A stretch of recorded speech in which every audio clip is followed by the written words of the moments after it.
dhinaca kale Kheyre iyo Fahad Yaasiin ayaa ku kala qaybsamay khilaafka Filish iyo Khadija. khilaafka u dhaxeeya gudoomiyaha gobolka Banaadir iyo wasiirka ciyaaraha Soomaaliya ayaa lagu warmayaa in uu gaaray meel xasaasi ah. Ra'iisul Wasaare Xasan Cali Kheyre iyo taliyaha sirdoonka Soomaaliya Fahad Yaasiin ayaa la sheegayaa in ay ku kala qaybsameen murankan xoogeysti.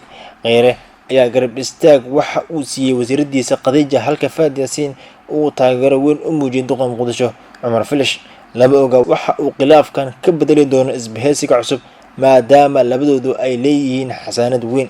Madaxweyne Farmaajo ayaana la ogeyn waxa uu go'aan noocan ka qaadan karo khilaafkan, inkastoo la sheegayo haddii uu kusoo biiro ay dooda dhinac u ridi karto. Si kastaba ha ahaatee, Khadija iyo Filish ayaa isku haya maamulka ciyaarta kama dambaysta ah ee tartanka degmooyinka gobolka Banaadir.